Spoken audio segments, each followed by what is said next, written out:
اور دوسرا سچ یہ ہے کہ پاکستان میں سمجھتا ہوں کاغذوں میں آزاد ہوا تھا، آزادی پاکستان کے عام آدمی تک پہنچنے نہیں دی گئی۔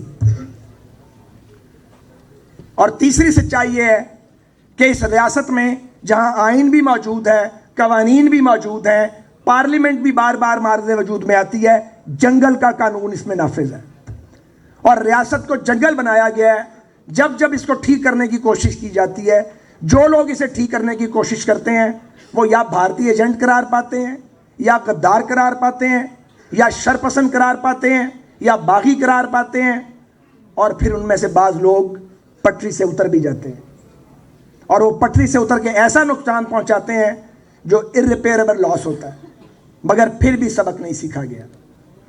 اور یہ بھی سچ ہے کہ پاکستان میں نظریہ ضرورت، اس کی بدروح اب بھی گھوم رہی ہے، جیسے ایوب خان کی بدروح ابھی تک دفن نہیں ہوئی، نظریہ ضرورت کی بدروح بھی دفن نہیں ہوئی۔ یہ بدروہیں جو ہیں انہوں نے پاکستان کا گھیراؤ کیا ہوا ہے۔ اور اس سے اگلا کڑوا سچ یہ ہے کہ پاکستان کی سیاسی جماعتیں جو اپنے آپ کو منظم نہیں کر سکیں اور شاہی سلطنتوں میں تبدیل کر دی گئی ہیں، یہ بڑا کڑوا سچ ہے۔ اور جب ہم یہ فیصلہ کرتے ہیں کہ ہم نے مارشل لاؤ کا مقابلہ کرنا ہے تو یہ بھول جاتے ہیں کہ اس کی کوئی تیاری ہم نے نہیں کی ہے اور ہم اس کا کبھی بندوبست نہیں کرتے۔ اور یہ بیماری پاکستان کی تمام سیاسی جماعتوں کو لاحق ہے کہ یہاں پہ ہم نام کی جمہوریت دیتے ہیں، عملی جمہوریت بھی جماعتوں کے اندر نہیں دیتے ہیں۔ تو میں یہ سمجھتا ہوں، بہت لمبی بات نہیں کرنی چاہیے، لیکن میں یہ سمجھتا ہوں کہ اگر ہم نے پاکستان کو ٹریک پہ ڈالنا ہے تو سب سے پہلے پاکستان کی پولیٹیکل پارٹیز کو اپنے آپ کو عام آدمی تک لے جانا پڑے گا۔ یہ ایک سوال ہے کہ لوگ کروڑوں ووٹ دیتے ہیں، لیکن جب وقت آتا ہے تو لوگ باہر نہیں نکلتے، اور باہر نکل کے لوگ سیاسی جماعتوں کی کال پہ لاکھوں لوگ کیوں نہیں نکلتے؟ ووٹ کروڑوں مل جاتے ہیں، لوگ ہزاروں نکال رہے ہوں تو ایڑی چوٹی کا زور لگ جاتا ہے۔ اس کی وجہ ہے کہ سیاسی جماعتوں نے بشمول میری جماعت کے اپنے آپ کو منظم ہی نہیں کیا۔ اگر آپ اپنے آپ کو منظم کریں، آپ لوگوں کے مسائل جو ہیں، عام آدمی کا مسئلہ، جو گلی کا مسئلہ ہے، گاؤں کا مسئلہ ہے، اس کے ساتھ اپنے آپ کو ریلیٹ کریں، اپنی قیادتوں کو تربیت دیں اور پک اینڈ چوز نہ کریں، تو پھر آپ دیکھیں اس ملک میں کبھی مارشل لا نہیں آئے گا۔ اگر یہ معلوم ہو کہ 5 لاکھ 10 لاکھ آدمی 22 کروڑ کے ملک میں روڈ پہ آ سکتا ہے، کون مارشل لا لگائے گا پاکستان میں؟ کون سا جج نظریہ ضرورت کے تحت فیصلہ دے گا؟ کون سی نیب پھر کسی کو پکڑے گی؟ پھر ہاتھ کانپیں گے اور ٹانکیں لرزیں گی ہر اس غاصب کی، وہ سول غاصب ہو یا فوجی غاصب ہو، سب کی ٹانگیں بھی کانپیں گی اور ہاتھ بھی کانپیں گے۔ لیکن اگر لوگوں کو یہ پتا ہو کہ آپ کو پکڑ کے پابندِ سلاسل کر دیا جائے گا ملک کے سب سے بڑے لیڈر کو، اور باہر 150 آدمی بیٹھا ہوگا، تو پھر اگلے تو پکڑیں گے آپ کو۔ یہ بڑا کھلا سچ ہے۔ مجھے اپنی جماعت کرتے 30 سال ہو گئے ہیں، اب تو میں اتنی بات نہیں کرتا، کبھی کبھی کرتا ہوں، لیکن اگر مسئلہ حل کرنا، پھر پاکستان کی پولیٹیکل پارٹیز کو اپنی جماعتوں کو گراس روٹ لیول پہ منظم کرنا پڑے گا، اجتماعی فیصلے کرنے ہوں گے، پھر اسمبلیوں کے ٹکٹ اعلیٰ ترین جو قائدین ہیں 8-10 وہ نہیں دیں گے، پھر وہ ریکمنڈیشنز نیچے سے ہو کے اوپر آئے گی۔ یہ ابھی ہم نے ایک تجربہ کیا کینٹونمنٹ بورڈ کے الیکشن میں، میرے حلقے کے بہت سے لوگ بیٹھے ہیں، الیکٹڈ کونسلر بھی بیٹھے ہیں، وہ بھی تشریف لائے ہیں جنہیں ٹکٹ اس بار نہیں ملا، وہ بھی جماعت کے ساتھ کھڑے ہیں، کوئی وائلیشن نہیں ہوئی۔ وجہ یہ تھی کہ فیصلہ ایم این اے اور ایم پی اے نے نہیں کیا، وہاں کے مقامی دوستوں نے فیصلہ کیا، اور جب تک فیصلہ کنسنسس کے ساتھ نہیں ہوا ہم اس بات کو مشورے میں ڈالتے گئے۔ اس کے لیے وقت دینا پڑتا ہے اور محنت کرنی پڑتی ہے۔ ہمارے الیکشن آتے ہیں، ہم پارلیمانی بورڈ بناتے ہیں، پتہ ہی نہیں ہوتا کون کدھر سے آیا ہے، پتہ کرتے ہیں، وقتی طور پہ ٹکٹ دے دیتے ہیں، وہ جیت جاتا ہے، اس کے بعد بھاگ جاتا ہے، پھر سر پکڑ کے بیٹھ جاتے ہیں یہ بھاگ گیا ہے، روز ہوتا ہے ہمارے ساتھ، پھر بھی ہم سبق نہیں سیکھتے۔ اب بھی میں سمجھتا ہوں، باقیوں کو تو میں مشورہ دے سکتا ہوں، مسلم لیگ نون کو اپنے پارلیمنٹری بورڈز کو آج ایکٹیویٹ کر دینا چاہیے۔ آج آپ اگر اپنے گیپ فل کر لیں اور موضوع امیدوار آج تلاش کر لیں تو عمران خان کی سیاست کا جنازہ نکلتا دیکھیں گے آپ. یہ میں آپ کو بتا رہا ہوں. مجھے عمران خان سے کوئی نفرت نہیں ہے. میرا بڑا تعلق رہا ہے ان کے ساتھ, کبھی بڑا اچھا تعلق رہا ہے 2002 سے 2007 تک. لیکن ان کو بھی سبق سیکھنا اس لیے ضروری ہے کہ وہ بھی ایک سیاسی حقیقت بن چکے ہیں. مگر مچھلی پتھر چاٹ کے ہی واپس آئے گی. مچھلی نے واپس آنا ہے. اور میں 4 سال سے یہ بات کہہ رہا ہوں کہ ہمارے ٹرک پہ ان کی کرسی بھی پڑی ہوئی ہے. ایک وقت آئے گا اسی کرسی پہ بیٹھیں گے.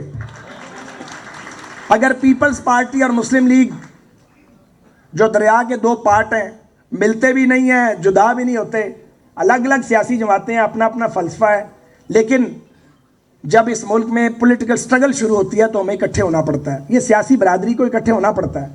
عمران خان صاحب, آپ اس سیاسی برادری کے ممبر ہی نہیں بنے. آپ نے تو کسی سے ہاتھ ہی نہیں ملایا. آپ نے تو آج صبح ایک تعیناتی نیب لاہور میں کروائی ہے, بلیٹنٹ وائلیشن ہے رولز کی, بلیٹنٹ. ایک گریڈ 22 کے افسر کو اٹھایا پورے پاکستان سے, رولز ریلیکس کیے ہیں اور ان کو پہلے ڈی جی نیب لگایا ہے اور آج ڈی جی لاہور پوسٹ کر دیا ہے تاکہ پی ایم ایل این کا جو باقی ابھی کوئی اگر سمجھتے ہیں رگڑا نہیں نکلا, وہ بھی رگڑا نکالا جائے. ایسے نہیں رگڑے نکلا کرتے. ایسے جیلوں میں ڈال کر آپ سمجھتے ہیں کہ لوگوں کو توڑ دیں گے. کوئی ایک آدمی ٹوٹا ہے؟ کوئی نہیں ٹوٹتا. تکلیف پہنچاتے ہیں, اس کا پھر جواب بھی تکلیف میں ملتا ہے. اس کا نقصان ہی ہوتا ہے کہ پولیٹیکل جو ایک ایٹماسفیئر ہے وہ پلیوٹ ہو جاتا ہے, آلودگی پیدا ہو جاتی ہے اس کے اندر. تو میں نے کافی دیر آپ سے بات کی ہے, ہمارے باقی بھی قائدین نے بات کرنی ہے. میں اپنی بات کو یہاں سم اپ کرنا چاہتا ہوں کہ عدلیہ ہو یا اسٹیبلشمنٹ ہو, پاکستان کی سیاسی جماعتوں کی اعلیٰ ترین قیادت ہو یا میڈیا سے ریلیٹڈ اعلیٰ ترین جو میڈیا کے دماغ ہیں, سب کو سوچنا پڑے گا کہ کیا ہم نے اس ریاست کو ایک وائبل ریاست کے طور پہ آگے بڑھانا ہے. کیا ایک دوسرے کے چہرے داغدار کر کے, ایک دوسرے سے بدلے لے کے ہم اس ملک کو آگے لے کے جا سکتے ہیں؟ کیا 22 کروڑ پاکستانی اس زندگی کے حقدار ہیں جو انہیں دی گئی ہے؟ غربت بڑھ رہی ہے, بے روزگاری آسمان پہ پہنچ گئی ہے, آپس کی لڑائی ختم ہونے میں نہیں آتی. یہ حکومت اچھی ہے, اب یہ اچھی نہیں ہے, اب اس کو گرا دو, اب اس کو لے آؤ. یہ ٹوٹکوں سے اور ٹوٹوں سے حکومت نہیں چلنی. کچے پنچر لگا کے بھی یہ ملک نہیں چلنا. حکومت چل سکتی ہے, ملک نہیں چل سکتا. ریاست کو خطرات لاحق ہیں, ریاست کو پاکستان کے اندر سے خطرات لاحق ہیں. ان خطرات کا ادراک کیا جائے, گروہی مفادات سے اوپر اٹھ کے سوچا جائے. وہ سیاستدان ہوں, وہ عدلیہ سے ریلیٹڈ لوگ ہوں, سول سرونٹس ہوں یا ملٹری بیوروکریسی ہو, ہمیں سوچنا پڑے گا. یہ ملک رہے گا تو ہم سب سروائیو کریں گے. ہم ملک کی سالمیت سے نہ کھیلیں. اور پاکستان 4 فیڈریٹنگ یونٹس پر مشتمل ہے. اس حقیقت کو فراموش نہ کیا جائے, اس حقیقت کو بھی فراموش نہ کیا جائے کہ پنجاب ہمیشہ سویا نہیں رہے گا. اگر پنجاب جاگ گیا اور پوری طرح جاگ گیا تو میں آپ کی خدمت میں عرض کرنا چاہتا ہوں, جو آج ریلیونٹ ہیں وہ irrelevant ہو جائیں گے. چاہے وہ حکمران ہیں, چاہے اپوزیشن میں ہیں, چاہے مقتدر طبقات ہیں. جتھوں کی سرپرستی بند کی جائے.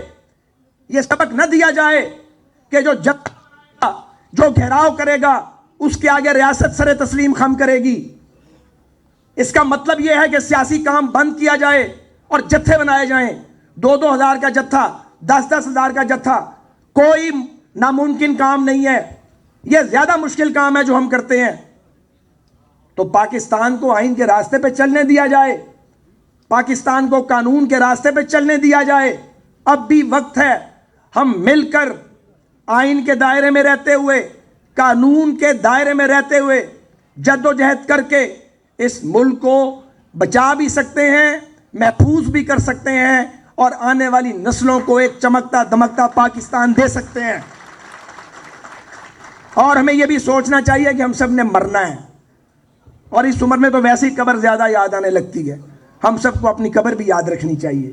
اگر ہم ایسا کر سکیں اور اپنی ذات، اپنی جماعتوں، اپنے گروہوں اور اپنے اداروں کے خور سے اوپر اٹھ کے پہلے پاکستانی بن کے سوچیں اور نفرت کے رشتے قائم نہ کریں، تو مجھے یقین ہے کہ وطن عزیز پاکستان کو، اس مملکت خداداد کو بحرانوں سے نکالا جا سکتا ہے. پاکستان آگے بڑھ سکتا ہے، پاکستان قابل رشک ترقی کر سکتا ہے، لیکن اس کے لیے اس کی بنیاد بہرحال پاکستان کی سیاسی برادری کو رکھنی ہے. یہ جو منہ کھول کے ہم الزام لگاتے ہیں ایک دوسرے پر بغیر ثبوت کے، جو گالیاں دیتے ہیں ایک حکومت گرانے کے لیے یا گندا کرنے کے لیے، جھوٹ بولتے ہیں، اس سے گریز کریں. سیاسی برادری آپس کے تعلقات کو بہتر بنائے. اور یہ جو ووٹوں کی خرید و فروخت کا دھندا پھر شروع کیا گیا ہے، اس کو بھی واپس کریں، اسے دفن کریں. یہ آپ لوگوں کو خراب کریں گے، پھر آپ کو دینا آئے گا.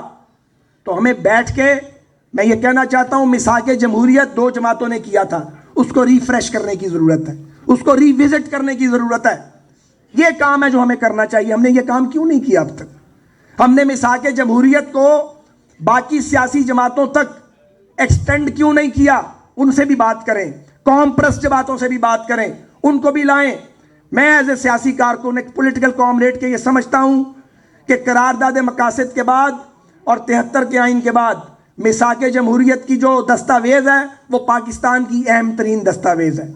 اس کو ہمیں امپروو کرنا چاہیے، اپ ڈیٹ کرنا چاہیے، اور باقی سٹیک ہولڈرز کو بھی اس کے اندر لانا چاہیے. میں بہت شکر گزار ہوں کہ آپ نے میری معروضات کو سنا، اور آپ سے میں یقین ہے مجھے کہ آپ تحمل کے ساتھ ہمارے باقی مہمانوں کی بات بھی سنیں گے.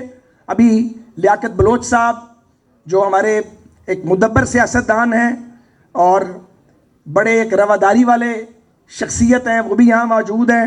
جناب خواجہ محمد آصف صاحب اس تقریب کی صدارت کر رہے ہیں. بڑے باپ کے بیٹے ہیں، خواجہ صفدر صاحب کے صاحبزادے ہیں.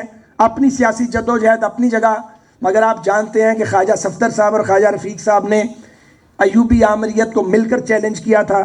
جناب مجیب الرحمان شامی صاحب جو صحافت کے شاہ سوار ہیں، وہ بھی مقررین میں شامل ہیں.